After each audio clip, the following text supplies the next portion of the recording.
रहे थे आपको यहाँ कि संघ और राज्य क्षेत्र के बीच तुलना करने वाली है कि संघ को क्या शक्तियां होती हैं और राज्य को क्या शक्तियां होती हैं।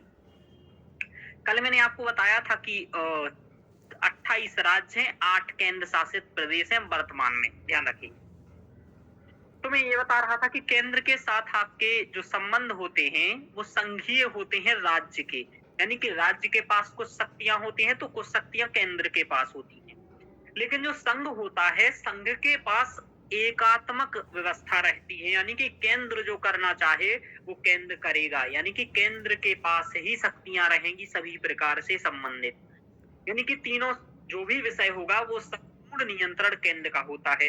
तो यहाँ एकात्मक व्यवस्था जैसा होता है, ध्यान रखिए। केंद्र के साथ शक्ति वितरण को साझा करते हैं कौन? राज्य। लेकिन वहीं ये केंद्र के साथ प्रत्यक्ष नियंत्रण में होते हैं और प्रशासन के तहत होती है, यानी कि केंद्र के प्रशासन में होते हैं। देखो, राज्यों के पास अपनी स्वायत्तता होती है, लेकिन जो संघ राज्य क्षेत्र होते हैं उनके पास अपनी स्वायत्तता नहीं होती है। इसके साथ ही साथ जो उनकी स्वायत्तता का मतलब आप लोग जानते हो कि कुछ करने की स्वतंत्रता, ठीक है, ये बात। उनकी प्रशासनिक व्यवस्था यानी कि राज्यों की प्रशासनिक व्यवस्था में एक रूपता होती है और इनकी प्रशासनिक व्यवस्था में एक रूपता नहीं होती, क्योंकि राज्य अपने हिसाब से कार्य करते हैं, ठीक है, ये है। राज्यपाल राज्य का संवैधानिक प्रमुख होता है यहाँ पर, वहां पर राज्य में, लेकिन यहाँ कार्यकारी प्रमुख राष्ट्रपति का प्रतिनिधि होता है, ठीक है। राष्ट्र जिसे हम प्रशासक कहते हैं, उपराज्यपाल कहते हैं या मुख्य आयुक्त कहते हैं। जैसे दिल्ली का उपराज्यपाल, समझ पा रहे हो, कई राज्यों का प्रशासक होता है, तो ये ध्यान रखना। राज्य के पास संसद असाधारण परिस्थितियों के सिवाय राज्यों के संबंध में राज्य सूची के विषय पर कानून नहीं बना सकती, यानी कि यदि असाधारण परिस्थितियां हैं, कोई विपरीत परिस्थितियां हैं, तभी यहाँ राज्य सूची पर संसद कानून बना सकती है राज्यों के मामले में। लेकिन संसद संघ सूची में राज्य क्षेत्रों के संबंध में तीनों सूचियों में से किसी पर भी कानून बना सकते हैं, यानी कि यदि के संघ राज्य क्षेत्र है और उसमें राज्य सूची पर कानून बनाना है, जैसे कृषि इत्यादि पर जो विषय है, तो उस पर ये कानून बना सकेगी। कौन बना सकेगा? केंद्र ही कानून बनाएगा सामान्य तरीके से भी। तो ये संघ और राज्य दोनों में हम लोगों ने अंतर समझा। समझ में आया? कोई पॉइंट ऐसा जो समझ में ना आया हो तो मैं फिर से बताऊं?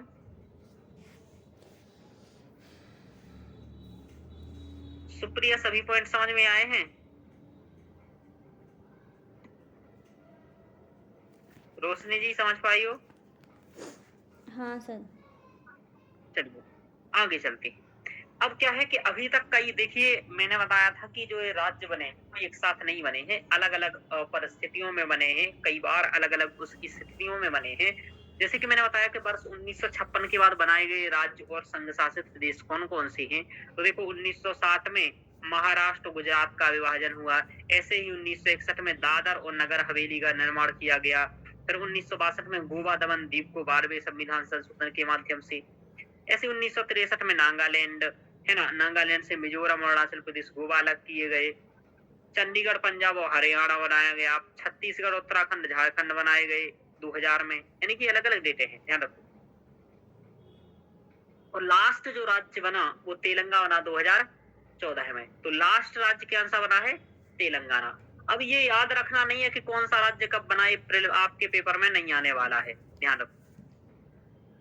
अब देखो क्या है, अभी आपको मैं बताऊं एक क्या हुआ कि जम्मू कश्मीर पुनर्गठन अधिनियम 2019 आया। क्या आया बोलो? जम्मू कश्मीर पुनर्गठन अधिनियम 2019। हाँ, और उसमें क्या किया गया? 2 संघ राज्य क्षेत्र बनाए गए, एक बनाया गया जम्मू कश्मीर और दूसरा बना दिया गया लद्दाख, ध्यान रखो। तो ये जो जम्मू कश्मीर है 2019 तक पूर्ववर्ती जम्मू कश्मीर राज्य का अपना संविधान था, जिसे भारत के संविधान के अनुच्छेद 370 के आधार पर विशेष दर्जा प्राप्त था, यानी कि इसका अपना संविधान था और इसे विशेष दर्जा प्राप्त था। जी, 2019 में राष्ट्रपति के आदेश के द्वारा इसका विशेष दर्जा क्या कर दिया गया? समाप्त कर दिया गया, जिसे संविधान आदेश 2019 के रूप में जाना गया। तो कुल मिलाकर के अब जम्मू कश्मीर को कोई विशेष प्रकार का दर्जा नहीं है। इसी को मैंने उदाहरण के रूप में कई बार प्रयोग किया कि अनुच्छेद 370 का निरसन। तो जम्मू कश्मीर पुनर्गठन अधिनियम 2019 में पूर्ववर्ती जम्मू कश्मीर राज्य को दो अलग अलग संघ राज्य क्षेत्रों में अब विभाजित कर दिया गया। एक को बनाया गया जम्मू कश्मीर संघ राज्य क्षेत्र, जो कि विधानमंडल के साथ है, यानी कि यहाँ विधानमंडल है। इसमें कारगिल और लेह जिलों को छोड़ करके पूर्ववर्ती जम्मू कश्मीर राज्य के सभी जिले हैं। जो पूर्ववर्ती जम्मू कश्मीर था ना, उसके सभी जिले हैं, केवल 2 जिले छोड़ दो, कारगिल और लेह, ध्यान रखो। दूसरा लद्दाख राज्य क्षेत्र, इसमें कारगिल और लेह जिले शामिल हैं, ध्यान रखो। तो इस प्रकार 2 राज्य क्षेत्र बन गए हैं, ध्यान रखो। तो अभी 2 यूटी हैं। तो आपसे ये पूछेगा कि अभी वर्तमान में ऐसे कितने संघ शासित प्रदेश हैं जिनके पास विधानसभा या विधानमंडल है। तो कितना कहोगे बोलो? शिल्पा जी, सुप्रिया, नमन, कितने हैं बताओ? एक दिल्ली हो गया, 3 है सर, जम्मू कश्मीर, दिल्ली, पुदुचेरी। हाँ, कि जम्मू एंड कश्मीर जी, एक पुदुचेरी। हाँ, एक पुदुचेरी है।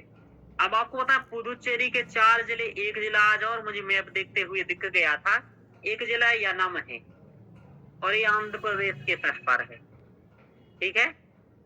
एक यानम है जो आंध्र प्रदेश के तट पर है, पुदुचेरी और कराईकल, शायद कराईकल ही था, कराईकल, ये दोनों किसके तट पर थे? तमिलनाडु के तट पर थे। और माहे जो है शायद वो केरल के तट पर है। तो ये 4 जिले हैं वो, यानम, पुदुचेरी, कराईकल और माहे, ये चारों अलग अलग हैं। देखो कैसा राज्य, कैसा संघ शासित प्रदेश है, देख रहे हो? ढूंढने से ना मिले व्यक्ति को मुझे। चलिए आगे चलते। तो ये हम लोगों ने देखा, तो ये हम लोगों को समझ में आ गया कि अभी कितने राज्यों में विधानमंडल है, बोलो? 3 राज्यों में। राज्य क्षेत्र कितने हैं? 8 यूटी है। अच्छा, यूटी के नाम बताओ, 8 कौन कौन से हैं, मालूम है?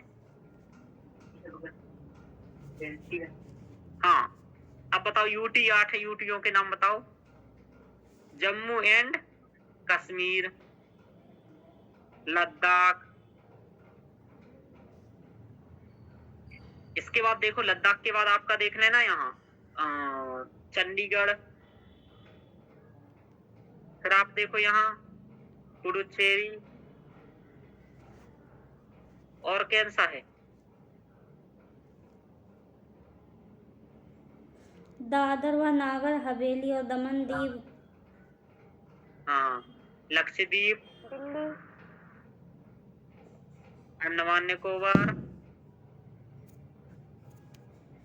चंडीगढ़, दिल्ली, ठीक है। कितने हो गए?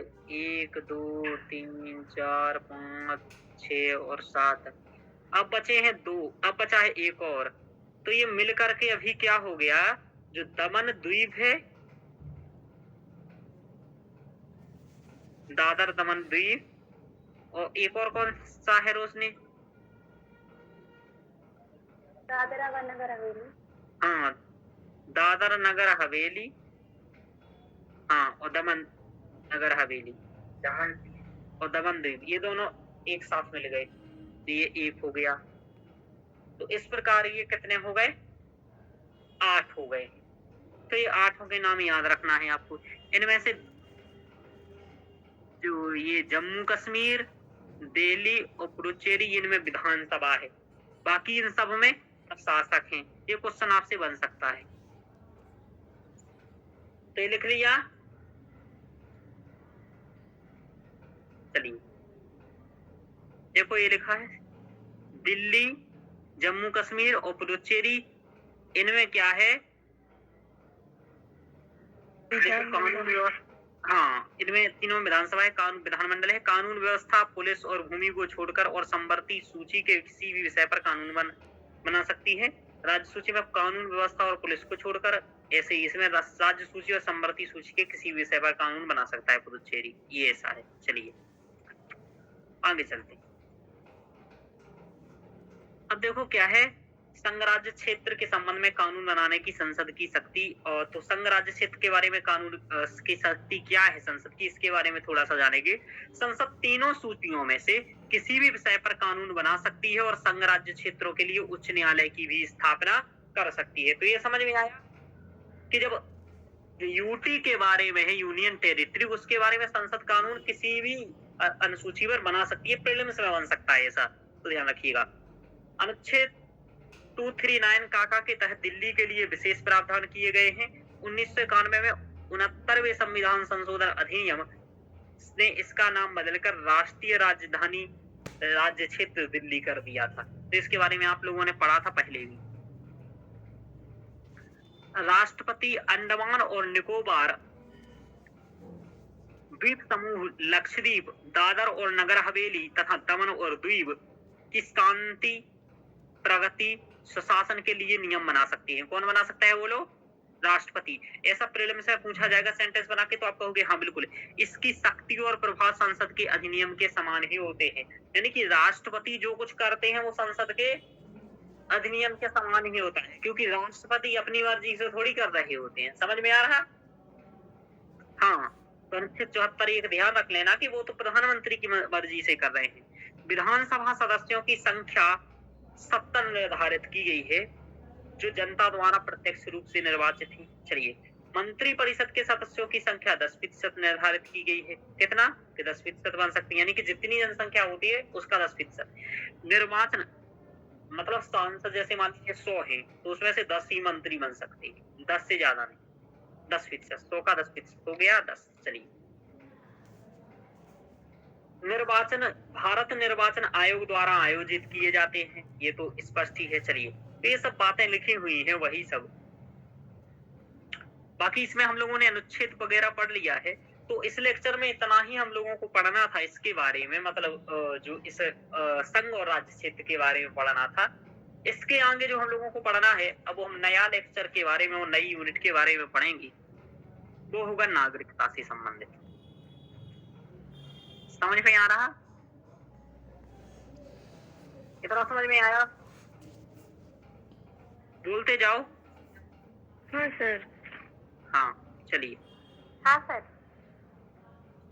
हाँ सुप्रिया, 1 घंटे बाद बोला करना, है ना? सॉरी सर, मेरा म्यूट था, मैंने देखा नहीं। चलो, तो मैं ही बोलना है सुप्रिया, और तो सब नहीं बोल पाएंगे। चलो, अब नागरिकता। नागरिकता किस सूची का विषय है बताइए? आप कहाँ के नागरिक हैं? इंडिया के सर। भारत। किस सूची का? राज्य सूची का, संघ सूची का, या संवर्ती सूची का? बोलो। संघ सूची होगा। अनुमान लगाओ कहाँ का होगा? संघ सूची होगा सर। हाँ, तो संघ सूची का। किस अनुच्छेद से किस अनुच्छेद तक नागरिकता का प्रावधान है? 5 से 11। तो अनुच्छेद 5 से 11 का। ये क्वेश्चन आपको याद रखने, ये वन लाइनर क्वेश्चन है, ये यहाँ नहीं बनेंगे, लेकिन थोड़ा याद रखना है। नागरिकता का मतलब क्या होता है?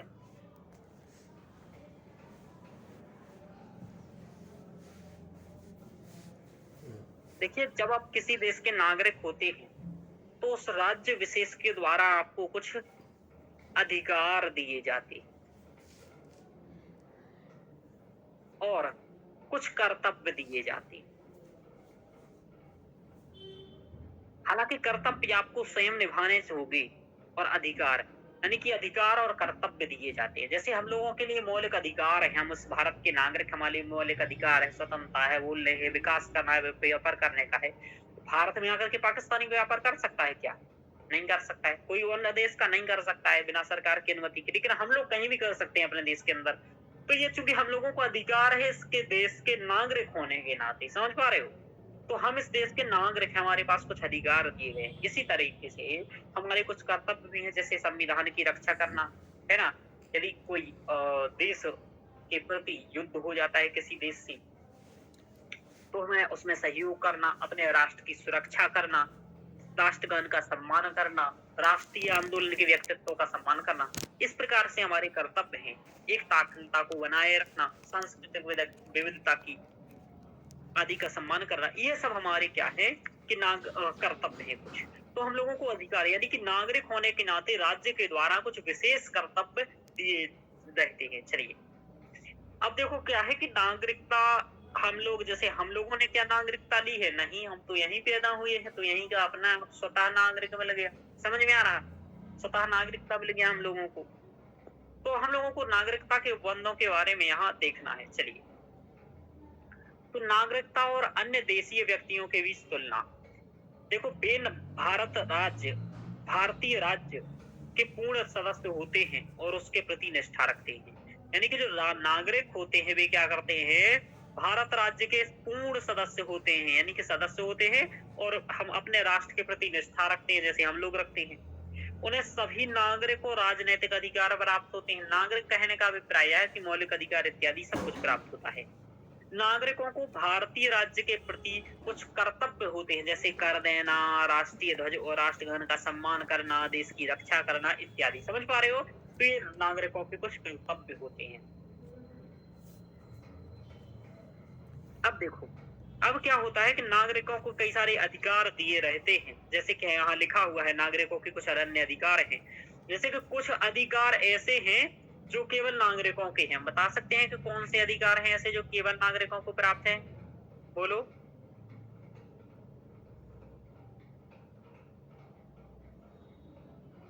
मुस्नी जी याद है? सर अनुच्छेद 16, 15 हाँ, और सर 22 शायद होगा।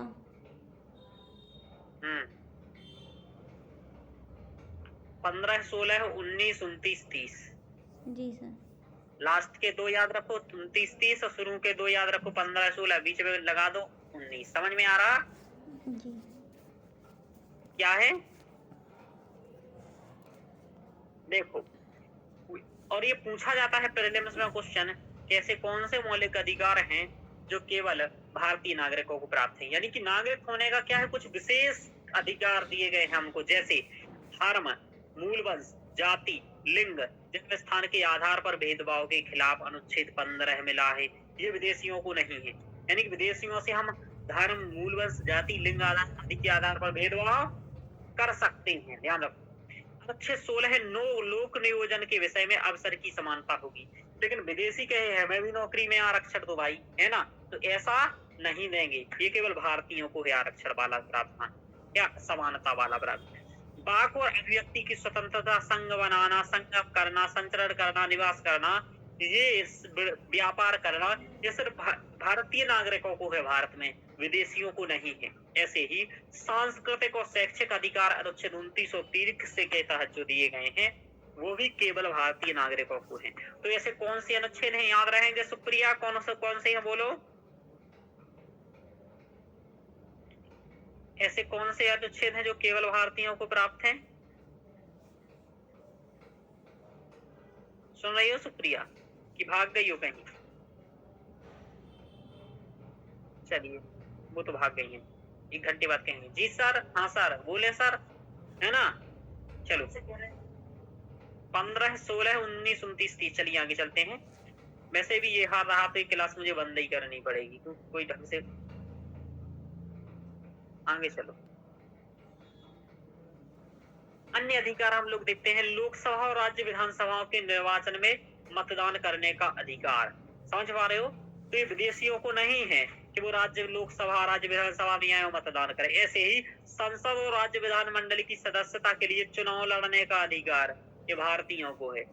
कुछ सार्वजनिक पद धारण करने की पात्रता, जैसे भारत के राष्ट्रपति, भारत के उपराष्ट्रपति, उच्चतम न्यायालय और उच्च न्यायालय के न्यायाधीश, राज्यों के राज्यपाल, भारत के महान्यायवादी, राज्यों के महाधिवक्ता, ऐसा। तो ये सब हमारे नागरिकों को अधिकार प्राप्त है। तो नागरिकों को चूंकि राज्य के द्वारा कुछ विशेष अधिकार दिए गए हैं, यही नागरिकता का लाभ है। अच्छा, किसी देश की की कोई नागरिकता ग्रहण क्यों करता है? समझ पा रहे हो? क्योंकि उस देश के द्वारा उस व्यक्ति को क्या किए जाते हैं, कुछ विशेष अधिकार दिए जाते हैं, इसलिए कोई व्यक्ति किसी देश की नागरिकता ग्रहण करता है। तो समझ में आया रोशनी जी? आगे चलें। जी सर। हाँ, तो ये हम लोगों ने देखा। अब देखो अब क्या है आगे कि अन्य देशीय व्यक्ति, यानी कि अब जो दूसरे देशों के व्यक्ति होते हैं उनके संदर्भ में भारत की क्या पॉलिसी है, इसके बारे में हम थोड़ा सा अब देखेंगे। देखो भारत के लोगों के बारे में तो समझ में आ गया कि कुछ हमारे अधिकार दिए, कुछ कर्तव्य दिए। अब हम विदेशियों के साथ क्या करते हैं, तो देखो जो हम लोगों ने मौलिक अधिकार बताए हैं अपने लिए केवल, उनको छोड़ करके अन्य जो अधिकार हैं वो विदेशियों को भी प्राप्त हैं। जैसे कि 17, समझ पा रहे हो, 18, 20, 21, 22, 23, 24, 25, 26, 27, 28, 32, इसे उन्हें भी प्राप्त है। समझ पा रहे हो? यानी कि जो हमने बताया वो छोड़ करके उन्हें भी प्राप्त है। वे किसी अन्य देश, राज्य या देश के नागरिक होते हैं, यानी कि जो भारत का नागरिक नहीं होता है वही तो अन्य देश का नागरिक होता है। उन्हें सभी नागरिक और राजनीतिक अधिकार प्राप्त नहीं होते हैं, कुछ होते हैं। इनकी 2 श्रेणियां हो सकती हैं, यानी कि विदेशी नागरिकों की भी 2 श्रेणियां हो सकती हैं। समझ पा रहे हो? एक जी तो सर। वो हो सकते हैं जो मित्र देशों के वे नागरिक हैं, और एक वो हो सकते हैं जो शत्रु देशों के नागरिक हैं। जैसे उन देशों के लोग जिनके भारत के साथ मधुर संबंध है, जैसे कि रूस के साथ मधुर संबंध है, जापान के साथ मधुर संबंध है, बांग्लादेश के साथ अच्छे संबंध है, तो ये सब हमारा मित्र देश हुए। वहीं शत्रु देश में देखें तो शत्रु देश के जो उस देश के व्यक्ति जो भारत के साथ युद्धरत हैं, उन्हें मित्र देशों के व्यक्तियों की तुलना में कम अधिकार प्राप्त होते हैं। उदाहरण के लिए गिरफ्तारी और हिरासत के खिलाफ संरक्षण का अधिकार नहीं मिलता है, जो 22 के तहत है। तो रोशनी जी जो आप सोच रही थी ना, वो अधिकार नहीं है। क्यों? क्योंकि यही तो सबसे बड़ी दिक्कत है, इन्हीं को तो गिरफ्तार करने की जरूरत है। समझ पा रहे हो? हाँ सर। विदेशियों को ये अधिकार नहीं देंगे हम। चलिए, तो ये अनुच्छेद 22 के तहत ये है। तो 2 प्रकार के ये व्यक्ति हुए। अब देखो क्या है, आपको बताऊं, अन्य व्यक्तियों को अधिकार। तो अन्य व्यक्तियों को अधिकार, ये जो मैंने बताया 15, 16, 19, 29, 30 को छोड़कर अन्य सभी अधिकार प्राप्त हैं। और ये शत्रु देशों के उन्हें गिरफ्तारी और हिरासत के संरक्षण का अधिकार नहीं है, बाकी सभी, यानी कि इन्हें 22 भी नहीं है। चलिए, ध्यान देने योग्य बिंदु ये है यहाँ कि अब भारत में जन्म, अब देखो मतलब ये यूपीएससी में प्रीलिम्स में पूछा जाता है और टेस्ट सीरीज में पूछा जाता है। देखो भारत में जन्म से नागरिक और देशीयकरण का द्वारा नागरिक दोनों ही राष्ट्रपति पद के लिए पात्र हैं। यानी कि कोई हमारे यहाँ आकर के नागरिकता ले ले, ठीक है, फिर वो हमारे यहाँ चुनाव बन करके राष्ट्रपति बन सकते। लेकिन संयुक्त राज्य अमेरिका में केवल जन्म से नागरिक व्यक्ति ही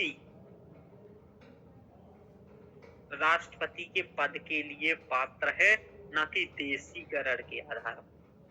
समझ पा रहे हो? जी सर। हाँ, ये दोनों में अंतर है और ये प्रीलिम्स में आता है। गृह मंत्रालय ने विदेशी आदेश 1964 का जो अधिनियम है में संशोधन करके सभी राज्यों और संघ राज्य क्षेत्रों में जिला मजिस्ट्रेटों के अधिकरण स्थापित करने का अधिकार दिया है, जो यह तय करेगा कि भारत में अवैध रूप से रहने वाला कोई व्यक्ति विदेशी है या नहीं है। यानी कि मजिस्ट्रेट को यह अधिकार दिया है कि कोई क्या है उसके बारे में क्या अधिकरण करे और फिर उसके बारे में जानकारी इत्यादि ग्रहण करे। चलिए, अब देखो नागरिकता से संबंधित कुछ हमारे संविधान में अनुच्छेद हैं, हम लोगों को वो अनुच्छेद देखने की आवश्यकता है, ठीक है। लेकिन ये अनुच्छेद इंपोर्टेंट ज्यादा है नहीं, तो मैं आपको बताऊं, यानी कि प्रीलिम्स के दृष्टि से ये 4-5 अनुच्छेद थोड़े बहुत याद नहीं भी रहेंगे तो चल जाएगा, केवल एक अनुच्छेद याद रहे वो इम्पोर्टेंट है। तो भाग 2 के अंतर्गत अनुच्छेद 5 से लेकर के कितने तक है? 11 तक है। इसमें इस संबंध में ना तो कोई स्थायी और ना ही कोई विस्तृत प्रावधान है। यह केवल उन व्यक्तियों की पहचान करता है जो संविधान लागू होने के समय 26 जनवरी 1950 को भारत के नागरिक थे। यानी कि जो अनुच्छेद है वो ये उन्हीं के बारे में प्रावधान करता है जो पहले है। बाकी ये नए अधिनियम बनाने के लिए 11वां अनुच्छेद है। 11वें अनुच्छेद में क्या किया गया है, देखो आप यहाँ देखो, 11वां अनुच्छेद सबसे इंपोर्टेंट है तो पहले ही पढ़ा देता हूँ, ठीक है। 11वें अनुच्छेद में क्या कहा गया है कि कि संसद कानून के द्वारा नागरिकता के अधिकार को विनियमित कर सकती है। आशय यह कि नागरिकता के संबंध में कोई भी कानून संसद बना सकती है। ठीक है, सीधा साधा बात समझ लो। संसद के पास नागरिकता के अर्जन, समाप्ति तथा नागरिकता से संबंधित अन्य सभी मामलों के संबंध में कोई भी प्रावधान करने की शक्ति संसद में निहित है। कि नागरिकता से संबंधित क्या कुछ कराना है, क्या कानून बनाना है, उसके बारे में सभी शक्तियां क्या हैं, किसके पास हैं? संसद के पास। ये कौन सा अनुच्छेद देता है? 11 अनुच्छेद देता है। यही इम्पोर्टेंट। बाकी आगे मैं आपको और भी बताता हूँ। देखो, संविधान के प्रारंभ में अनुच्छेद 5 में क्या है कि संविधान के प्रारंभ में, मैं आपको बताऊं, ये जाना रखने की जरूरत नहीं है, प्रीलिम्स में ना ही कभी पूछे जाएंगे, ना ही पूछे गए हैं। अनुच्छेद 5 में संविधान के प्रारंभ में नागरिकता कौन थे। फिर अनुच्छेद 6 में यह है कि पाकिस्तान से भारत को प्रव्रजन करने वाले व्यक्तियों की नागरिकता, यानी कि जैसे जो क्या थे कि पहले पाकिस्तान चले गए, सॉरी, जो पाकिस्तान से भारत को आ गए थे, यानी कि देखो पहले देश का विभाजन हुआ, 2 देशों में हो गया, एक तो बना भारत और एक बन गया पाकिस्तान, समझ रहे हो। अब देखो, जो पाकिस्तान में थे वो भारत आए, तो पहला है कि जो पाकिस्तान से भारत को आए उन्हें नागरिकता देना, तो ये अनुच्छेद 6 में। अब देखो अनुच्छेद 7 में क्या है, पहले जो भारत में थे लेकिन वो पाकिस्तान में चले गए, लेकिन फिर से वो पाकिस्तान से भारत आ गए, तो उनको नागरिकता देने का प्रावधान अनुच्छेद 7 में है। भारत से पाकिस्तान को प्रव्रजन करने वाले और फिर से भारत में वापस आने वाले व्यक्तियों की नागरिकता। समझ में आया कि नहीं आया ये वाला? जी सर। 6 और 7 में अंतर पता चल गया? हाँ सर। सर अनुच्छेद 6 में ये है कि जो पाकिस्तान से भारत आए हैं, ठीक है, और अनुच्छेद 7 में ये है कि भारत से पाकिस्तान चले गए नागरिक और पाकिस्तान से पुनः भारत आ गए। क्या हुआ था कि उस समय भगदड़ मची थी, समझ में आया? हाँ उसको तुरंत में लगा यार पाकिस्तान में सब ठीक ठाक होगा, उधर ही चल के बसा लेते हैं, समझ पा रहे हो। हाँ लेकिन वहां गए उन्हें सिचुएशन क्या दिखी कि यार इधर सिस्टम बनेगा नहीं, समझ पा रहे हो। यहाँ बीहड़ पड़ा है, उत्तर प्रदेश का कोई व्यक्ति वहां पहुंच जाए, है ना, गर्मी में, तो मेरे जैसा व्यक्ति तो तुरंत भाग आएगा, समझ पा रहे हो। ऐसे मरूंगा क्या। कुल मिलाकर गर्मी तो हर जगह है, लेकिन फिर भी वहां की परिस्थितियां ठीक नहीं लगी होंगी, तो उसी समय जो वापस आ गए उनके लिए ये है। 8वां क्या है, अनुच्छेद 8 में भारतीय मूल के व्यक्तियों की नागरिकता, जो भारतीय मूल के नागरिक हैं, यानी कि जो भारत में जिनके माता पिता पैदा हुए हैं वो। देखो अनुच्छेद 9 में जो प्रावधान है वो नागरिकता की समाप्ति के संबंध में है, जैसे कि किसी अन्य देश की नागरिकता स्वैच्छिक रूप से स्वीकार करने पर भारतीय नागरिकता स्वतः समाप्त हो जाएगी। ये थोड़ा आप याद रख सकते हो, ठीक है ना। यानी कि 11 के बाद सबसे इम्पोर्टेंट यही 9वां कि स्वैच्छिक रूप से, कि जो जैसे आप कई लोग, क्योंकि अभी ये हमेशा होता रहता है, कोई भारत से चला गया, ठीक है, तो दूसरे देश की नागरिकता ग्रहण कर लिया तो भारत की उसकी समाप्त हो गया, तो भारत की नागरिकता की समाप्ति के बारे में अनुच्छेद 9 है। आपके यूपीएससी में भी कभी अभी तक तो ऐसा क्वेश्चन बना नहीं है, लेकिन कभी जो ये पीसीएस वगैरह होते हैं वहां बनते हैं कि ऐसे कौन से आधार हैं जिनके आधारों पर नागरिकता समाप्त हो सकती सर है। अब तो ऐसे एक नहीं आधार यह बनते है हैं कि सर, अब तो वैसे केस स्टडी टाइप के बनते हैं कि ये है, ये चला गया अन्य देश में, वहाँ पर उसके बच्चे हुए, फिर वो यहाँ आया, इस प्रकार का सर केस प्रीलिम्स की बात स्टडी। नहीं कर रहा हूँ, क्या मैं सर? मेंस की बात कर रहा हूँ। अच्छा मीन्स ठीक है। हाँ, मेंस के बारे में ये कह रहा हूँ कि बन सकता है कि ऐसे कौन कौन से आधार हैं, ठीक है, जिनके आधार पर भारतीय नागरिकता जा सकती है। तो अनुच्छेद 9 कहता है कि किसी दूसरे देश की नागरिकता ग्रहण करने पर भारतीय नागरिकता जा सकती है। ये मैं बताना चाह रहा हूँ। हाँ, प्रीलिम्स में थोड़े से घुमा करके बनने लगे हैं क्वेश्चन, और प्रीलिम्स टफ भी हो गया है, तो है।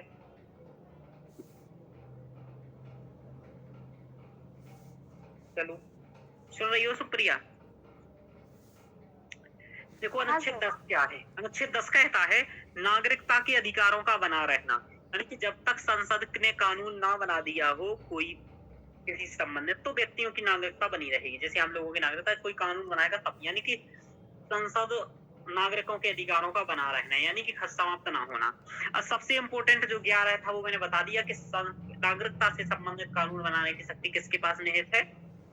संसद के पास। हम लोगों को समय बर्बाद नहीं करना, इतना ही इनकी इंपॉर्टेंस है यूपीएससी में जितना मैंने बता दिया है। समझ पा रहे हो? इससे ज्यादा इनकी कोई इंपॉर्टेंस नहीं है, तो फालतू समय बर्बाद करने का कोई मतलब है नहीं। अब देखो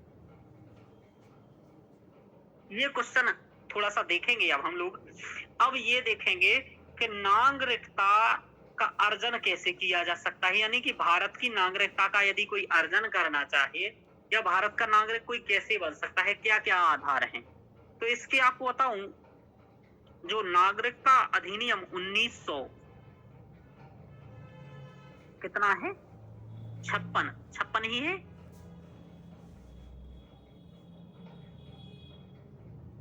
56 है या 53 है? 55 है, सॉरी। ठीक है, नागरिकता अधिनियम 1955। तो नागरिकता अधिनियम 1955 में 5 आधार नागरिकता के प्रदान किए गए हैं कि 5 आधार पर किसी कोई नागरिक बन सकता है। तो पहला है भारत में जन्मा व्यक्ति। क्या है बोलो? जन्म के आधार पर। पहला क्या है?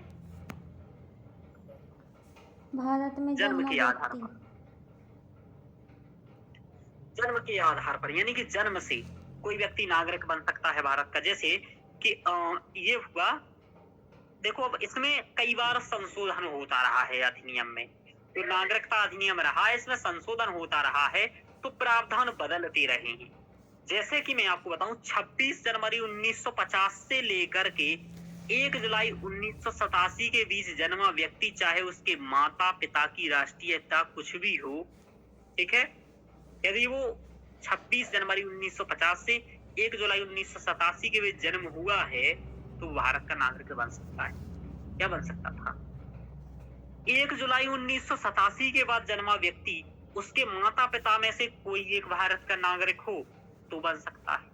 यानी कि ये माता पिता में से कोई एक भी यदि भारत का नागरिक है, लेकिन 3 दिसंबर 2004 के बाद से अभी तक जो संशोधन हो गया कि यदि उसके माता पिता उनमें से कोई एक भारत का नागरिक हो और दूसरा उसके जन्म के समय अवैध प्रवासी ना हो, ठीक है, कोई माता पिता में से एक कोई नागरिक हो लेकिन वो अवैध प्रवासी ना हो, जो दूसरा हो। ध्यान रखो कि अवैध आ गया है और रह रहा है, एक लोग यहाँ का सही है। समझ पा रहे हो? एक सही है, एक अवैध है, ऐसा नहीं होना चाहिए।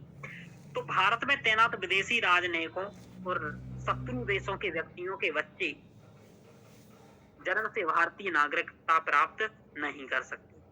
तो 2 लोग नहीं कर सकते। जैसे कि देखो क्या होता है कि भारत में अमेरिका का राजनयिक रह रहा है, समझ में आ रहा, और उसका बच्चा यहीं पैदा हो गया, ठीक है।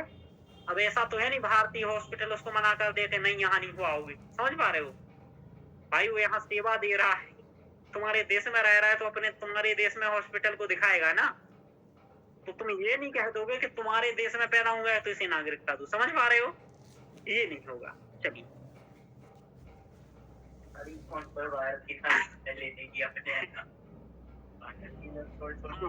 अब देखो अपन को वंश क्रम के आधार पर, दूसरा कौन सा क्रम है?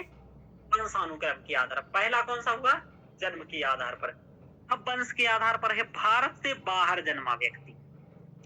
अब देखो इसमें भी अलग अलग प्रावधान है। क्या हुआ, ये संशोधन होता रहा ना, तो इसमें अलग अलग प्रावधान है। लास्ट वाला आप लोग याद ज्यादा रखना, ठीक है। 26 जनवरी 1950 से 10 दिसंबर 1952 के बीच जन्म हुआ हो और पिता भारत के नागरिक हो, तो व्यक्ति वंश क्रम के आधार पर, यानी कि यहाँ माता नहीं, केवल पिता भारत के नागरिक हो और 26 जनवरी 1950 से 10 दिसंबर 1952 के बीच जन्म हुआ हो। 10 दिसंबर 1952 के बाद जन्मा व्यक्ति, ठीक है, 10 दिसंबर 1900 आप वंश के आधार पर लोगे तो पिताजी के ही जन्म के आधार पर लोगे। समझ पा रहे? पिता तुम्हारे यहाँ होने चाहिए उस आधार पर। जैसे भाई तुम तो विदेश में हो गए, मान लो पैदा, ठीक है, हाँ, चलो। 10 दिसंबर 1952 के बाद जन्मा व्यक्ति, उसके माता पिता में से कोई एक नागरिक हो, तो 10 दिसंबर 1992 के बाद जन्मा व्यक्ति हो और उसके माता पिता में से कोई एक भारतीय नागरिक होना चाहिए, तो वो क्या बन पाएगा? वंशक्रम के आधार पर भारत की नागरिकता स्वीकार कर लो। 3 दिसंबर 2004 से बशर्ते कि उसका जन्म तिथि के 1 वर्ष के भीतर या अवधि समाप्त होने के बाद केंद्र सरकार की अनुमति से भारतीय वाणिज्य दूतावास में पंजीकृत हो, तो वो भारत का वंश के क्रम पर नागरिक बन सकता है। यानी कि कोई व्यक्ति मान लो अमेरिका में पैदा हो गया, 9 महीने बाद उसको याद आया कि भाई अब मुझे भारत का नागरिक बनना है, क्योंकि मैं वहीं का था, तो अब जाकर के, अब चूंकि उसका बच्चा तो बन नहीं पाएगा 9 महीने में, उसके माता पिता को ये बात सोचनी पड़ेगी, ठीक है, तो माता पिता उसको बनवा सकते हैं। लेकिन देखो 1 साल के बाद फिर वो वंश क्रम के आधार पर नहीं बन पाएगा आगे चलते। अब है पंजीकरण के आधार पर। अब इनका नाम याद रखना केवल ही है, ये सब तो तुम्हें याद रहेंगे नहीं, ये मुझे भी याद, किसी को भी याद नहीं रहती, बस ये याद रखना, जन्म के आधार पर, वंश के आधार पर, पंजीकरण के आधार पर, और मोटी मोटी बात याद रखना। केंद्र सरकार किसी भी व्यक्ति द्वारा आवेदन करने पर उसे भारत के नागरिक के रूप में पंजीकृत कर सकती है, केवल अवैध प्रवासी नहीं होना चाहिए, यदि वह कतिपय शर्तों को पूरा करता है। यानी कि ये वाला इंपोर्टेंट याद रखना तुम लोग, इससे ऊपर वाले 3 चल जाएंगे, नहीं याद रहेंगे, यानी कि 2 जो मैंने बताए। ऐसे व्यक्ति को भारत के नागरिक के रूप में पंजीकृत होने से पहले निष्ठा की शपथ लेनी होगी, ठीक है, निष्ठा की शपथ लेनी होगी, ध्यान रखो। अब देशीयकरण के आधार पर केंद्र सरकार किसी व्यक्ति द्वारा आवेदन करने पर उसे देशीयकरण का प्रमाण पत्र देकर यदि उसके पास कुछ अर्हताएं हैं तो उसे दे सकती है। इन देखो पंजीकरण और देशीकरण में कुछ अर्हताएं भी होती हैं कि तुम्हें इतने दिन यहाँ रहना होगा, तब इतने दिन बाद तुम्हें मिलेगी, ये सब किसी क्षेत्र के समावेशन के द्वारा भी मिल सकती है कि यदि कोई विदेशी राज्य क्षेत्र भारत का अंग बन जाता है तो भारत सरकार उन व्यक्तियों को निर्दिष्ट करती है जो उस राज्य क्षेत्र के लोगों में से भारत के नागरिक होंगे। ऐसे व्यक्तियों को अधिसूचित तिथि से भारत के नागरिक बन जाने को हम कह सकते हैं। जैसे कि हम बताएं, क्या हुआ कि हमने मान लो पीओके का जन्म संग्रह कराया, समझ में आ रहा, वहां के लोगों ने कह दिया कि हमें भारत का नागरिक बनना है, तो भारत उसको कब्जा करके नागरिक बनवा देगा उस तारीख से, वो भी भारत के नागरिक बन जाएंगे। तो ये 5 आधार हैं, पंजीकरण, देशीकरण, किसी क्षेत्र का समावेशन, जन्म के आधार पर और वंश के आधार पर। ये 5 तरीके हैं नागरिकता प्राप्त करने के। चलिए अब आया सबसे बड़ा, नागरिकता प्राप्ति से ज्यादा जरूरी ये है कि नागरिकता समाप्त कैसे होती है, किसी भी व्यक्ति की नागरिकता समाप्त कैसे हो सकती है। तो नागरिकता अधिनियम 1955 में नागरिकता की समाप्ति के 3 तरीके निर्धारित किए गए हैं कि 3 तरीकों के आधार पर नागरिकता समाप्त हो सकती है, चाहे वह नागरिक अधिनियम के तहत प्राप्त की गई हो या संविधान के तहत पहले से प्राप्त की गई हो। चलिए पहला है परित्याग द्वारा। यदि कोई व्यक्ति परित्याग कर देता है तो उसके द्वारा उसकी नागरिकता चली जाएगी। चलिए, पूर्ण आयु और क्षमता वाला भारत का कोई भी नागरिक अपनी भारतीय नागरिकता त्यागने की घोषणा कर सकता है। पूर्ण आयु का मतलब 18 वर्ष से अधिक, ठीक है। उस घोषणा के पंजीकृत होने पर वह व्यक्ति भारत का नागरिक नहीं रह जाता। हालांकि ऐसे पंजीकरण को रोका जा सकता है यदि वह घोषणा किसी युद्ध के दौरान की गई हो जिसमें भारत शामिल हो, ठीक है ना। जैसे समझो भारत का युद्ध हो गया कहीं चीन से, और चीन हमें मारे ना, इसलिए हम छोड़ दिए भारत की नागरिकता, तो ये घोषणा कर दी भैया हम नहीं है नागरिक। समझ में आ रहा। अब युद्ध में भी खत्म हो गया, अब मुझे लगा यार ठीक है अब पिटू पिटाई नहीं हो रही है, चलो है ना, मुझे आ गया जननी जन्मभूमि से स्वर्ग दपी गरियसी, तो मैं लौट के आया तो मैं कहूंगा भैया डर के मारे छोड़ा था इसलिए दे दो। समझ में आ रहा ये वाली बात है। चलिए हाँ, तो ये तो हो जाएगा। उस व्यक्ति के प्रत्येक नाबालिग बच्चे की भी भारतीय नागरिकता समाप्त हो जाती है ना। नाबालिग बच्चे, जैसे आपको बच्चा 5 साल का है, वो आप हैं 33 साल के, आपने भारत की नागरिकता छोड़ दी तो आपके बच्चे की भी चली जाएगी। लेकिन आपका बच्चा 18 वर्ष का हो जाने के बाद चाहे तो भारतीय नागरिकता प्राप्त कर सकता। समझ में आ रहा? इस आधार पर चूंकि हमें होश नहीं था इसलिए। एक होती है पर्यवसन द्वारा, जब कोई भारतीय नागरिक स्वेच्छा से जानबूझकर और बिना किसी दबाव के, अनुचित प्रभाव या दबाव के किसी अन्य देश की नागरिकता प्राप्त कर लेता है तो उसकी भारतीय नागरिकता स्वतः ही समाप्त हो जाती है। जैसे कोई नागरिक है वो भारत की नागरिकता क्या करे, वह दूसरे देश की नागरिकता प्राप्त कर ले तो भारत की चली जाएगी, ऐसा वंचित किए जाने पर केंद्र सरकार द्वारा भारतीय नागरिकता को अनिवार्यतः समाप्त कर दिया जाता है तो भी चली जाएगी। जैसे कि धोखाधड़ी से किसी ने नागरिकता प्राप्त की हो तो उसकी समाप्त कर दी जाएगी।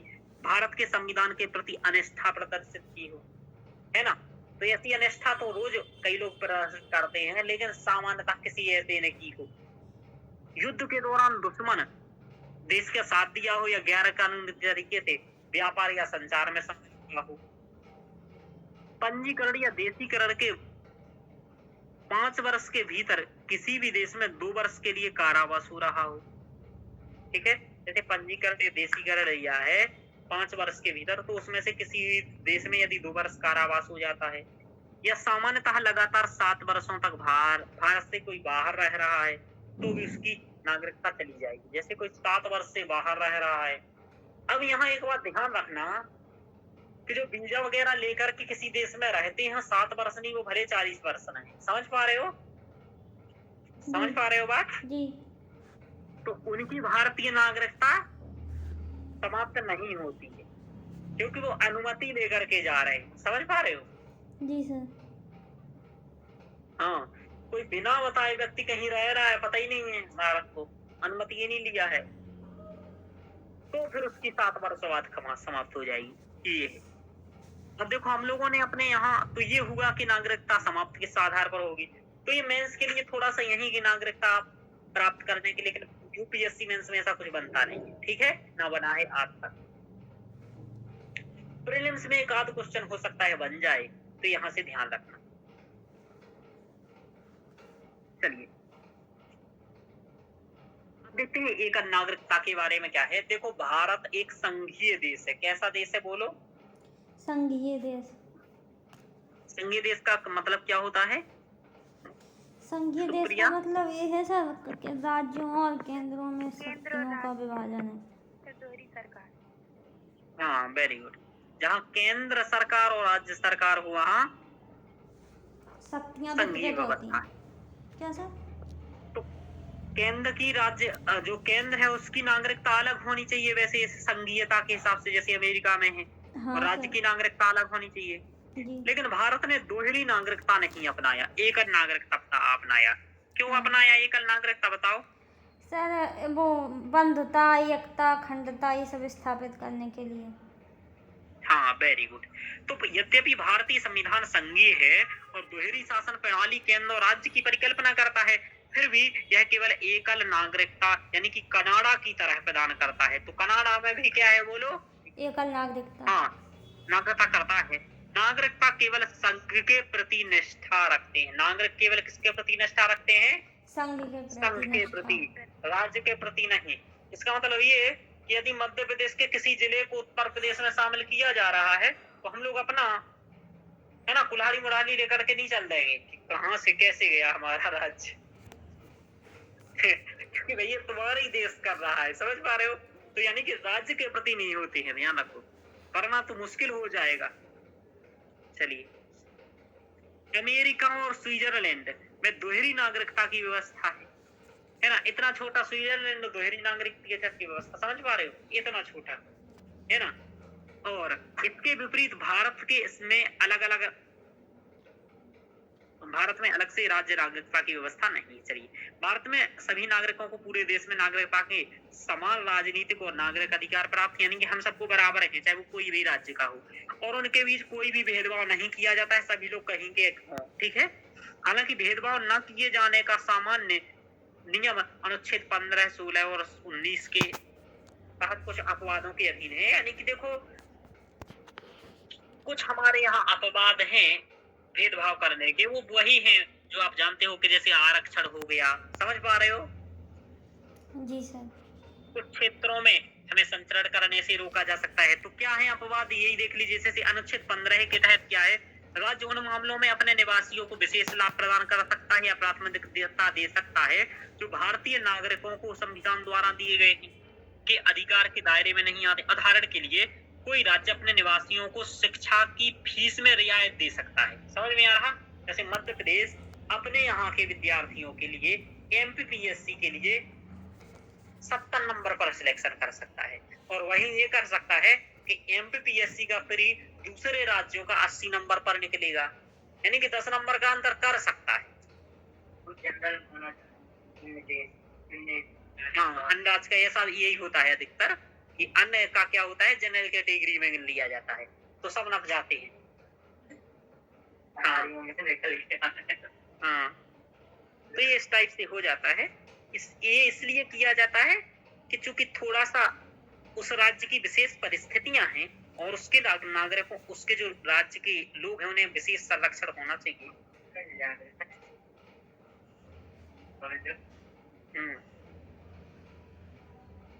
पर बहुत अंतर है मध्य प्रदेश में और कहीं और। चलिए 16 में भी कुछ, संसद किसी राज्य या राज्य क्षेत्र के कतिपय रोजगार या नियुक्तियों के लिए उस राज्य या संघ राज्य क्षेत्र के भीतर निवास की शर्त निर्धारित कर सकती है कि भाई इसके क्या निवास की शर्त होगी। अनुच्छेद 19 के तहत संचरण और निवास करने की स्वतंत्रता किसी भी अनुसूचित जनजाति के हितों के संरक्षण के अधीन है, यानी कि जनजातीय क्षेत्रों में आप ऐसा नहीं कि वहां जाकर के संचरण करो, निवास करो। समझ पा रहे हो? तो ये सब आपसे कुछ अपवाद है भारतीय संविधान में, वो मैं यहाँ नहीं पढ़ा रहा हूँ, वो मैं आपको मौलिक अधिकारों में पढ़ाऊंगा। बस इतना समझ लो कुछ अपवाद। अब देखो ये इंपॉर्टेंट है, नागरिकता संशोधन अधिनियम, ये करेंट आ गया। क्या आ गया बोलो? किस राष्ट्रपति के काल में पारित हुआ था नागरिकता संशोधन अधिनियम 2019? बोलो। सर कोविंद शायद। हाँ, रामनाथ कोविंद। और वर्तमान में वो लागू किसके में हुआ है? सर रामनाथ कोविंद में ही हुआ होगा। नहीं, ये लागू हुआ है 11, अभी कौन सा महीना निकल गया है? 11 तारीख किस महीने की निकली है? हाँ, मार्च। 11 मार्च 2024 को ये नागरिकता संशोधन अधिनियम लागू हो गया है आदेश के द्वारा। ध्यान रखो। तो अब लागू हुआ है सर ये? हाँ, ये अब लागू हुआ है। Okay sir. ठीक है जी अब सर। बात जिसकी पहले बात चलती थी, तो ये अब यूपीएससी में आ सकता है, क्योंकि अभी तक बनने का कोई औचित्य नहीं था। समझ में आ रहा? अब इसका औचित्य है। जी सर। इसमें तो अभी ये नागरिकता संशोधन अधिनियम, पहले नागरिकता अधिनियम कब का था? 1955 का। 19वीं में संशोधन करके 2019 में किया गया है। अब बात ये ध्यान रखना है, पहले वाले जो पूछे गए हैं नए ऐसे अधिनियमों से, चूंकि ये भी संघीयता को प्रभावित करता है कि नहीं करता है? याद ये रखना है कि इसमें प्रावधान क्या किए गए। समझ में आ रहा?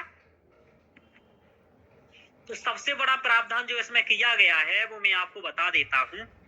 इसका उद्देश्य क्या है, इसका कानून का, तो मैं वो बता देता हूं। सीधा साधा इसका एक ही उद्देश्य है, अवैध प्रवासियों को रोकना। क्या है बोलो उद्देश्य इसका? अवैध प्रवासियों को रोकना। अवैध प्रवासियों को रोकना। एक कैसा अवैध प्रवासी हो जाता है भाई? ऐसे हो जाता है, मैं आपको बता रहा हूँ। मान लो 1 साल के लिए कुछ अनुमति लेकर के आ गया, ठीक है? समझ पा रहे हो? और भारत के किसी शहर में रह रहा है। अब खुद सोचो, यहाँ कोई पूछ रहा है कि तुम कहाँ से हो? सामान्यतः जैसे बांग्लादेश का कोई आ जाएगा, पूछेगा कोई? ज्यादा अंतर थोड़ी ना लगता है उनमें, एक ही प्रजाति के हैं। ठीक है, बस भाषा ही तो सीखनी है यहाँ। तो जब तक नागरिकता ही 1 साल में, तो यहाँ 3 भाषा सीख लेगा वो एक की जगह, है ना? क्योंकि यहाँ तो एक दिन में एक सिखा दी जाती है ना? 24 घंटे में करें लक्ष्मीकांत समाप्त। तो भाषा तो 2 दिन में हो सकती है ना? तो ऐसा होता है। तो इसका मतलब ये कि अवैध प्रवासी हो जो आते हैं उनको रोकना इसका मूल उद्देश्य है। एक और उद्देश्य है इसका, नागरिकता प्रदान करना जो अवैध प्रवासी आ चुके हैं।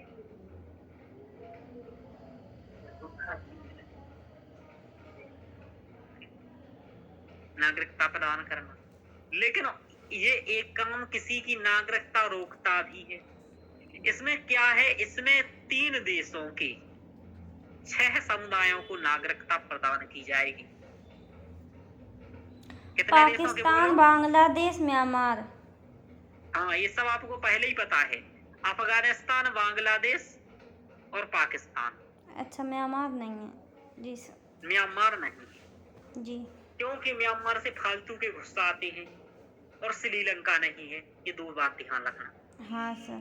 अफगानिस्तान, बांग्लादेश और पाकिस्तान से मुसलमान को छोड़ करके, इस्लाम को छोड़ करके यदि 6 समुदाय यानी कि गैर मुस्लिम 6 समुदाय, कौन कौन से? हिंदू, सिख, बौद्ध, जैन, पारसी और ईसाई।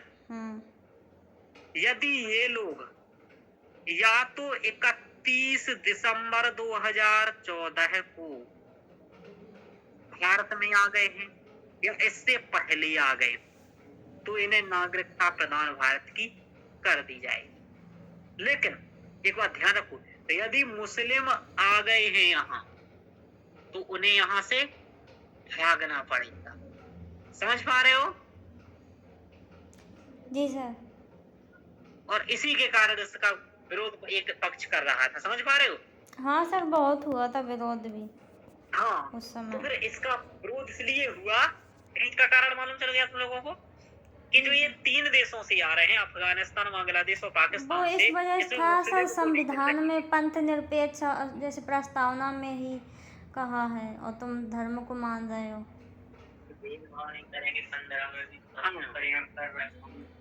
हाँ, तो यहाँ थोड़ा सा दिक्कत आ रहा है। अब देखो इनका तर्क क्या है। इनका तर्क ये है, हालांकि ये तर्क लिखने नहीं है, मतलब मैं व्यवहारिक स्थितियां बता रहा हूँ, कानून की असली देश की स्थिति क्या है। इनका तर्क ये है कि चूंकि हिंदू, सिख, बौद्ध, जैन, पारसी और ईसाई इन देशों में प्रताड़ित हुए और प्रताड़ना के चलते अवैध प्रवास करके भारत में आए। ठीक है, और इन्होंने मुस्लिमों को क्यों नहीं दिया, इसका तर्क ये यह देते हैं कि मुस्लिम के देश में मुस्लिम थोड़ी पीड़ित होगा। समझ में आ रहा? लेकिन ये बात है, अब क्या ही बताऊं, इसमें सभी को पता है कि भेदभाव पूर्ण दिखाई दे ही रहा है। ठीक है, इसमें ज्यादा बुद्धि लगाने की बात ही नहीं है, लेकिन ठीक भी है, चलो जो भी है, क्या ही कर सकते है ना। तो इसका मतलब तो भारत एक हिंदू राष्ट्र था, हिंदू देश था इतने दिन से, तो जो दलित इत्यादि थे उनके साथ तो भेदभाव नहीं हो रहा था पिछले 2000 साल से। समझ पा रहे हो? समझ में आ रहा? जी सर। यानी कि इसका ये कोई तर्क नहीं होता है कि जिस देश में वो रह रहा है, जिस समुदाय के पास, वो समुदाय उसका शोषण ना कर रहा हो। समझ पा रहे हो? ये कोई तर्क नहीं होता है, लेकिन ठीक है, तर्क आप लोगों को क्या दिया जाता है इनके द्वारा, वो मैंने बता दिए। समझ में आया कि इस्लाम को क्यों नहीं आने दिया है? बोलो, क्योंकि वो अपने देश से परेशान नहीं किए गए हैं, ये जबरदस्ती। और ये इन लोगों को क्यों नागरिकता दे दी गई है? बोलो, क्योंकि ये लोग क्योंकि ये प्रताड़ित हैं और अल्पसंख्यक है, इसलिए प्रताड़ित है, ये था इनका। हाँ, एक बात ध्यान रखो, इस्लाम भी अल्पसंख्यक है। ठीक है, नहीं सर, वहाँ पे जैसे वो पाकिस्तान है सर, वहाँ इस्लाम अल्पसंख्यक। हाँ, वेरी गुड, वहाँ ये अल्पसंख्यक है, लेकिन इस्लाम वहाँ अल्पसंख्यक नहीं है, हमारे यहाँ बहुसंख्यक है वहाँ सर। हाँ, वेरी गुड, ये भी एक तर्क है। हाँ, समझ पा रहे हो कि हाँ। वहाँ चूंकि ये अल्पसंख्यक वर्ग है, हिंदू, सिख, ईसाई, जैन, इसलिए इन्हें यहाँ दिया जा रहा है। चलिए, तो यही इसका मूल प्रावधान है 2019 वाले का। देख लीजिए, अवैध प्रवासियों की परिभाषा दी गई है। यह अधिनियम अवैध प्रवासियों को भारतीय नागरिकता प्रदान करने से रोकता है। यह ऐसे अवैध प्रवासी को एक विदेशी के रूप में परिभाषित करता है जो वैध पासपोर्ट या यात्रा दस्तावेजों के बिना भारत में प्रवेश करता है या अनुमत समय से अधिक रहता है। देखो भले तुम यात्रा दस्तावेज लेकर के आए हो, वैध पासपोर्ट लेकर के आए हो, लेकिन उससे बाद में यदि तुम यहाँ रह रही हो, समझ में आ रहा? जैसे तुमने देखा, तुम आए थे और तुमने देखा यार इधर तो चने का व्यापार बहुत तगड़ा होता है यार, चना मतलब यहाँ भीगई मांगने में फायदा है, समझ में आ रहा है? हैं? समझ पा रहे हो? इधर मंदिरों के बाहर कटोरा लेकर के बैठ जाओ, इधर भले किसी भी धर्म के बने रहो तो भी 100 रुपया तो चढ़ ही जाता है, बैठ करके आराम से पेड़ में बैठो, बिस्लरी की बोतल भी पी लो तो भी बच काट पीट करके 100 रुपया बच जाता है, समझ पा रहे हो? क्या ही दिक्कत है दूसरे देश में जाने की, भारत में ही रहो, ऐसा सोच लेते हैं कुछ लोग यहाँ घूम फिर करके। चलिए, तो ये हो गया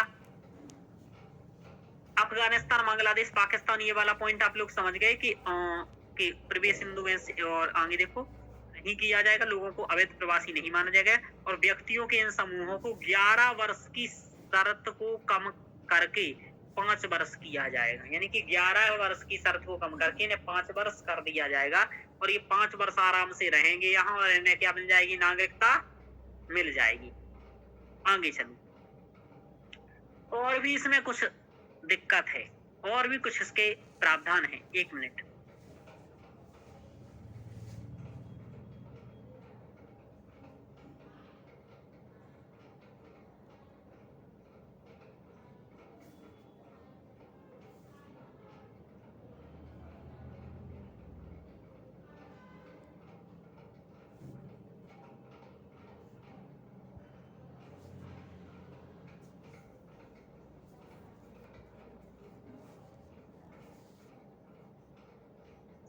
आवाज आ रही है? जी सर। देखिए आगे ये है कि अवैध प्रवासियों के लिए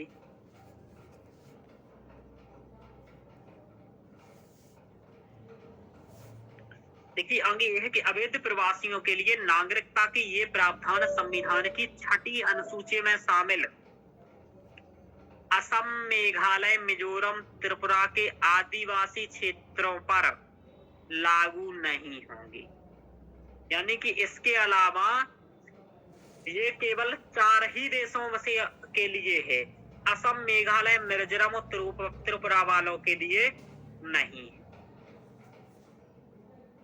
समझ पा रहे हो? क्योंकि वहां क्या होता है कि वहां पर अवैध रूप से तो रोज प्रवाह आ जाते हैं, समझ पा रहे हो? तो ऐसे सबको देंगे फिर तो रुकेगी कैसे, समझ पा रहे हो? तो इन 4 राज्यों वाले को नहीं मिलेगा ये, क्योंकि आदिवासी जो क्षेत्र है वहां ये लोग आ जाते हैं, समझ पा रहे हो? पता भी नहीं चल पाता है, तो दिक्कत है। इसके अलावा यह अरुणाचल प्रदेश, मिजोरम, मणिपुर, नागालैंड पर लागू, बंगाल ईस्टर्न फ्रंटियर रेगुलेशन 1873 के अधीन सूचित इनर लाइन क्षेत्रों पर भी लागू नहीं होगा। कुल मिलाकर के अरुणाचल प्रदेश, मिजोरम, मणिपुर और नागालैंड के जो राज्य हैं, यहाँ भी इनर लाइन जो क्षेत्र हैं जो कि ईस्टर्न फ्रंटियर रेगुलेशन 1873 के तहत लागू किया गया था, उन पर भी लागू नहीं होगा।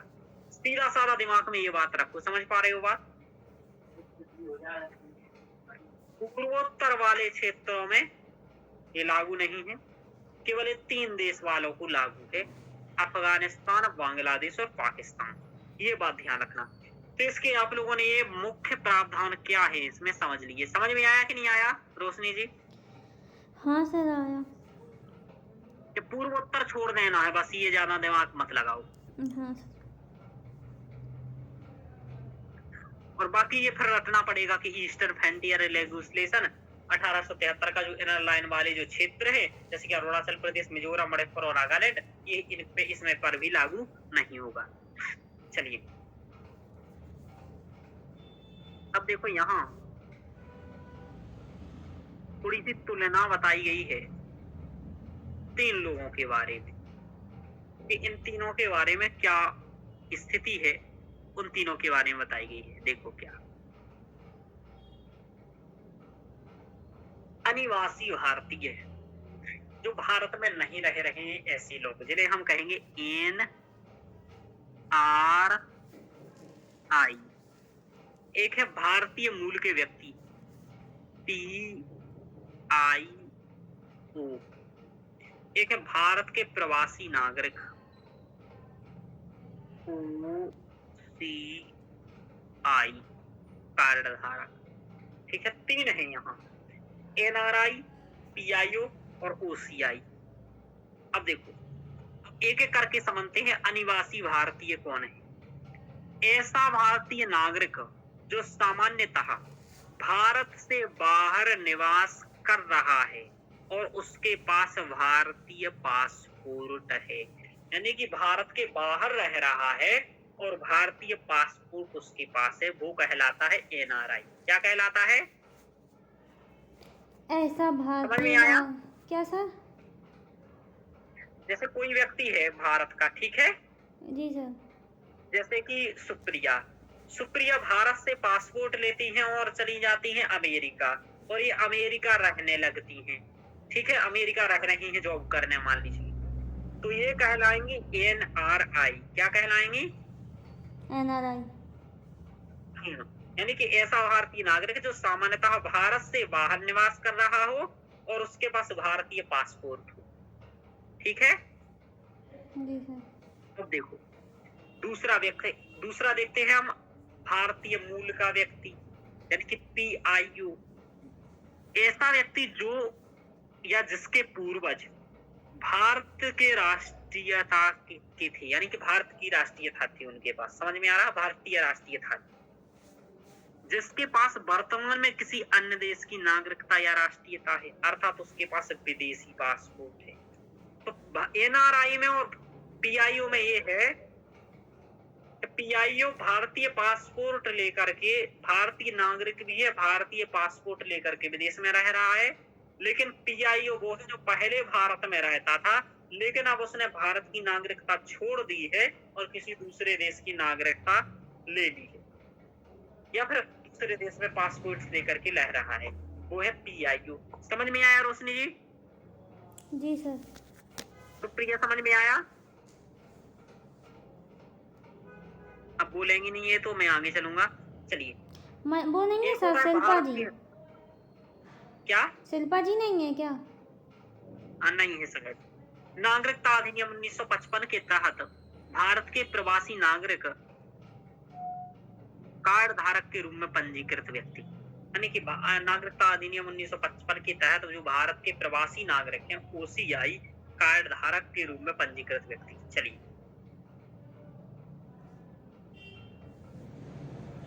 आगे चलते हैं। अब इनको क्या है कि इन तीनों नागरिकों को क्या क्या लाभ है भारत में, समझ में आ रहा? अब ये हम लोगों को देखना है, समझ में आ रहा? जी सर। यानी कि NRI के लिए भारत में क्या सुविधाएं हैं, यानी कि जो भारत में नहीं रह रहा है, पासपोर्ट विदेश में ले रहा है, यानी कि आप लोग भी जान लो, ऐसी स्थिति की कभी आ गई कि आपको भारतीय नागरिकता छोड़नी पड़ी और दूसरे देश की लेनी पड़ी, तो भारत में आपको क्या लाभ मिलेगा? समझ में आ रहा? या फिर आपने भारत में नहीं रह रहे हैं लेकिन भारतीय पासपोर्ट लेकर के बाहर रह रहे हैं, तो आपको भारत में क्या लाभ मिलेगा? भारतीय नागरिकों को सभी लाभ समय समय पर सरकार द्वारा अधिसूचना के अधीन उपलब्ध है। यानी कि भारतीय नागरिकों को सभी लाभ जो NRI है उनके लिए क्या करते रहते हैं, भारत सरकार अधिसूचना जारी करती रहती है। PIO को इस प्रकार का कोई विशेष लाभ नहीं जो दूसरे देश की नागरिकता ले चुकी। किसी वीजा की आवश्यकता नहीं होती है NRI को भारत में आने के लिए। समझ पा रहे हो? जी सर। यानी कि जॉब करने के लिए यदि आप अमेरिका रह रहे हो तो भारतीय नागरिकता लिए हो, भारतीय पासपोर्ट लिए हो, तो यहाँ आने के लिए आपको किसी भी वीजा की आवश्यकता नहीं है। जबकि जो PIO है इन्हें वीजा की आवश्यकता है। और जो ये OCI कार्ड धारक है ना जी आजीवन बिना वीजा के भारत की यात्रा कर सकते हैं। सर, थोड़ा जूम में आ कर रहा? दीजिए, दिख नहीं रहे हैं शब्द बिल्कुल भी। अब जी दिख रहा है? हाँ सर। आजीवन बिना वीजा के भारत की यात्रा कर सकती है। चलिए आगे देखो, अब NRI के बारे में और है। भारत में स्थानीय पुलिस अधिकारियों के साथ पंजीकरण कराने की आवश्यकता नहीं है, यानी कि इन्हें भारतीय जो स्थानीय पुलिस है आकर के यहाँ पंजीकरण कराने की आवश्यकता नहीं है। आओ तो वो कोई दिक्कत नहीं है। समझ में आ रहा? जी लेकिन हाँ, इनको है PIO को, हाँ, यदि ठहरने की अवधि 180 दिनों से अधिक हो, यानी कि इन्हें यदि पीआईओ को 100 वीजा लेकर के आए हैं, ठीक है, वीजा लेने के बाद भी यदि इन्हें 180 दिन से ज्यादा रहना है तो यहाँ पुलिस में वो कराना होगा कि भैया मैं यहाँ रह रहा हूँ, इससे कि पुलिस तुम्हारी सुरक्षा कर सके, समझ में आ रहा, और उसकी नजर में तुम रह सको, समझ में आ रहा, ये वाली बात। नहीं तो बाद में कोई कांड हो जाए फिर तुम कहो कि हम यहाँ रह रहे थे, समझ में आया, तब दिक्कत आ जाएगी। भारत में स्थानीय पुलिस अधिकारियों के साथ पंजीकरण कराने की आवश्यकता इन्हें भी नहीं है। किसे? ओसीआई कार्ड धारकों को। तभी क्रियाकलाप कर सकते हैं कौन? एनआरआई। वह एक भारतीय नागरिक है। कौन? एनआरआई। तो एनआरआई एक भारतीय नागरिक है, सब कुछ कर सकता है। कुल मिलाकर के एनआरआई के बारे में ऐसा रखो कि वो कुछ भी कर सकता है, जैसे हम लोग कर रहे हैं इधर आकर के, समझ में आ रहा? जी। केवल वो रह वहां रहा है, बाकी यहाँ आकर के सब कुछ कर सकता है। लेकिन इसके तो बारे सर, में पीआईओ के बारे में क्या है? हाँ बोलो। जो एनआरआई है, जैसे भारत हाँ। का है और अमेरिका में रह रहा है, रुका है, तो हाँ। सर इसकी कोई अवधि नहीं है? मतलब कितने भी दिन रुका रहे, भारत की नागरिकता ऐसी बनी रहेगी जैसी है? हाँ, पासपोर्ट जो होता है ना, हाँ। तो दिन वो उसमें लिखा रहता है कि तुम्हें कितने दिन का पासपोर्ट चाहिए, समझ में आ रहा? अच्छा, हाँ, वो लेकर जाते होंगे जितने दिन उनको वहाँ पे रुकना होता होगा। हाँ, जी। और उसको रिन्यू कराते रहते हैं, समझ में आया? जी सर। कुछ पैसा लगता है, समझ में आ रहा? जी। पैसे के आधार पर बनता है, तो कुछ पैसा लगता है और बन जाता है, और उसको आगे यदि मान लो तुम्हें 2 साल और ज्यादा रहना, समझ में आ रहा? जी। तो तुम 2 साल और 40 साल का, मान लो 20 साल का है, मतलब इसके कुछ नियम होते हैं, रूल्स होते हैं। हाँ सर। प्राप्त वीजा के प्रकार के अनुसार क्रियाकलाप कर सकती है, यानी कि जो क्रियाकलाप के लिए तुम्हें वीजा में प्राप्त हुई है ना अनुमति, केवल वो ही कर सकते हो तुम यहाँ, समझ में आ रहा? जी सर। इसका मतलब ये है कि तुम वीजा लेके लिए, वीजा कितने दिन का लेकर के आए थे? 180 दिन का, या 1 साल का, 1.5 साल का मान लो लेकर के आए, और तुम आकर के यहाँ चना की दुकान खोल लिए हो, समझ में आ रहा? तो ये नहीं कर सकते हो। प्राप्त वीजा के प्रकार के अनुसार ही क्रियाकलाप कर सकते हो कि किस टाइप का वीजा है, ठीक है? चलो। हाँ सर। नागरिकता अधिनियम 1955 के अनुसार पंजीकरण के लिए आवेदन करने से पहले उसे 7 वर्ष की अवधि के लिए भारत में सामान्य रूप से निवासी होना चाहिए। यानी कि ऐसे व्यक्ति को यदि चाहिए कि हम पंजीकरण के आधार पर भारत की नागरिकता फिर से ले लें, समझ में आ रहा? तो उसे 7 साल तक पहले भारत रहना होगा, ठीक है? हाँ सर।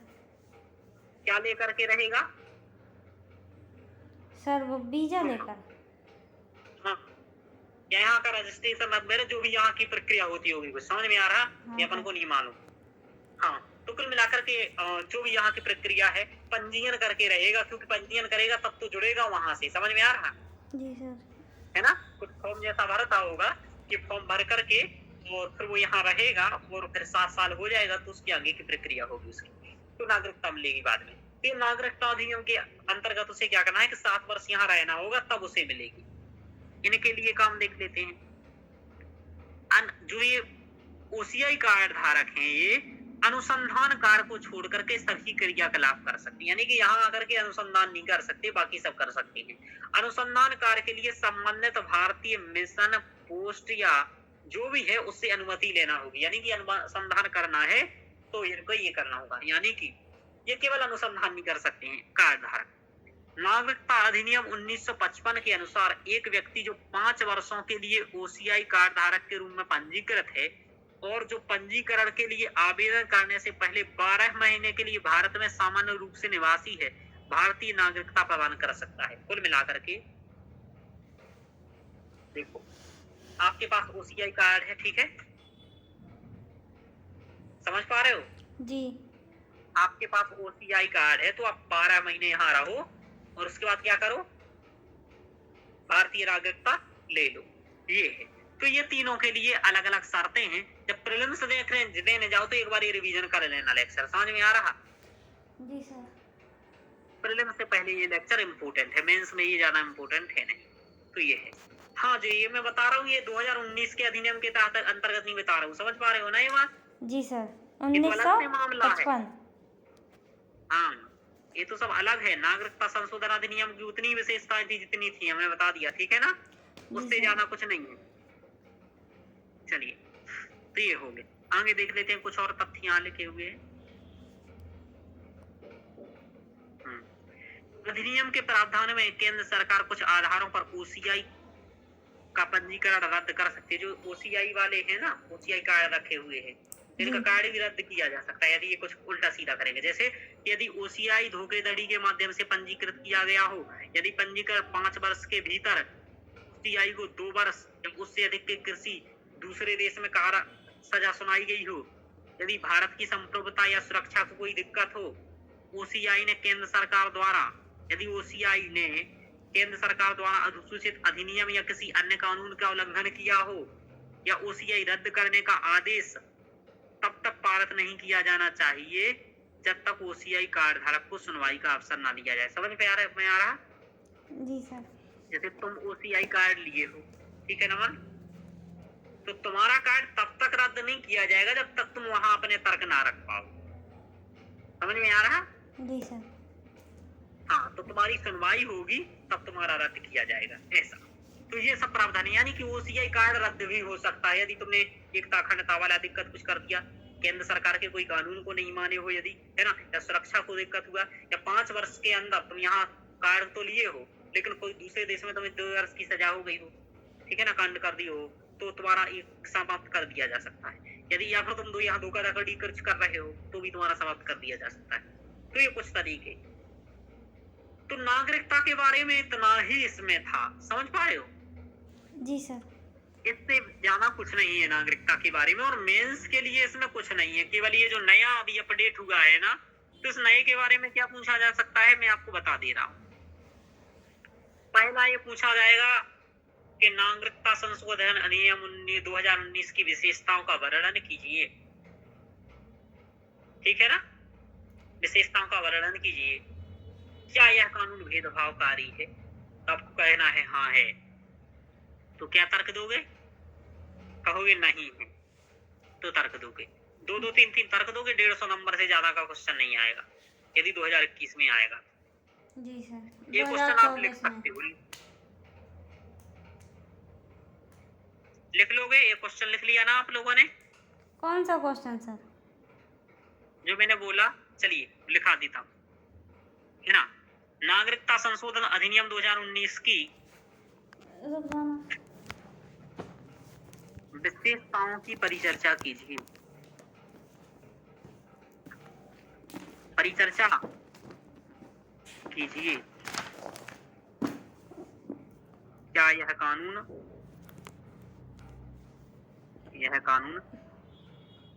अनुच्छेद 14 का उल्लंघन है?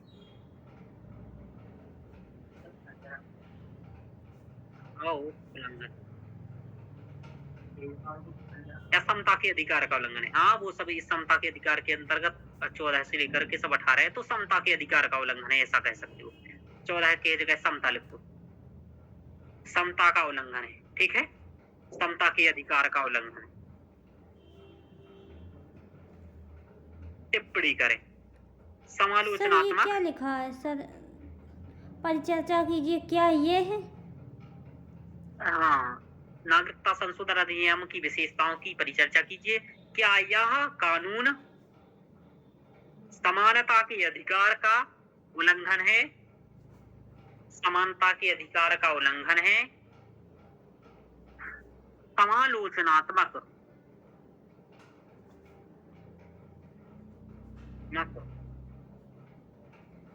टिप्पणी करें। 150 शब्द का बनेगा, ऐसा क्वेश्चन बन सकता है मेंस में। जी सर।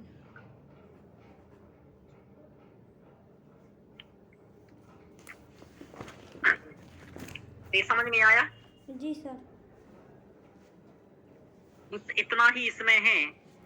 अब हम लोग कल से पढ़ेंगे जो मूल अधिकार के बारे में है, भाग 3 के बारे में हम लोग पढ़ेंगे, और इसमें हम लोग देखेंगे आगे इसके क्या भाग 3 के हैं, और इसके बारे में जो भाग 3 है ये भी देखते हैं, अगले 2 दिन में ये कवर हो जाना चाहिए। कोशिश करेंगे कि अगले 2 दिन में ये कवर हो जाए। 2 में नहीं होगा तो 3 दिन में हो जाएगा, 4 दिन में, 3 दिन में तो ये मौलिक अधिकार हो ही जाए। ठीक है, चलिए।